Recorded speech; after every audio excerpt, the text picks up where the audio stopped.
From the sound of things, the trade that wasn't involving Matt Duchene, Kyle Turris, picks, prospects, the Ottawa Senators, Colorado Avalanche, and maybe the Nashville Predators, might someday mutate into an actual transaction. For more on that unusual situation, check out Adam Gretz's post, which includes an interesting comparison between Turris and Duchene. If you're looking for some concrete updates on what needs to happen and/or what didn't happen, a few things cropped up since then. The Athletic's Pierre LeBrun reports that things didn't progress with Turris and the Predators to the point that extension talks happened. That's highly relevant, after all, with Turris in a contract year and his value somewhat difficult to gauge. FWIW, I don't believe the Predators ever talked contract with the Kyle Turris camp. Never got that far is what I'm told. Pierre LeBrun at Pierre LeBrun, November 5, 2017. Now, if you're a fan of Duchene, the Avalanche, and/or trades, you might want an idea of what's holding things up.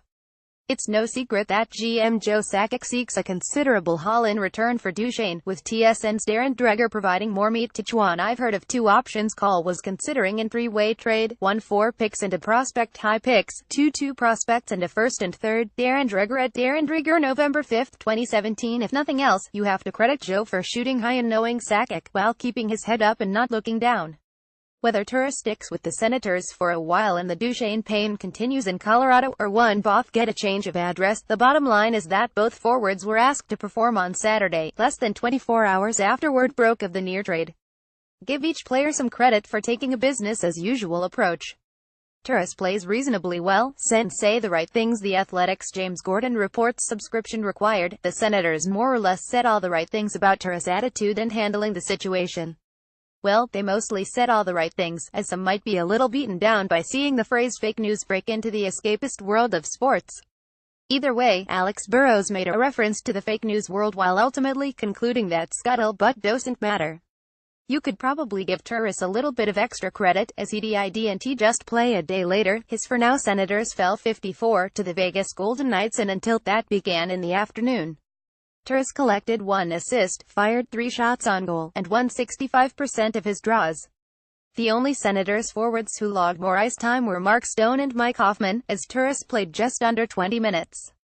It doesn't really seem like Guy Boucher was gluing him to the bench. Duchene has a nice game. The Avalanche are now on a 3-game winning streak after edging the Philadelphia Flyers 54 via shootout. Duchene scored a timely goal in this one, making it 10 with about 2 seconds remaining in the first period. He also produced the lone assist on Nail Yakupov's 4th goal of the season, the Avies' last tally of the contest beyond the skills competition. Duchene wasn't able to connect on a shootout attempt. Like Turris, he ranked 3rd among his team's forwards in ice time. He didn't get a ton of reps on the power play, but that might have had something to do with Colorado going 2 for 3. If nothing else, Duchene might be used to all that trade talk by now. Even if he probably doesn't enjoy it, so, if there are any performance issues that stem from such distractions, they weren't immediately obvious in either Duchene or Turris. We'll see how many games they end up playing for their respective teams, assuming they get traded at all. James O'Brien is a writer for Pro Hockey Talk on NBC Sports.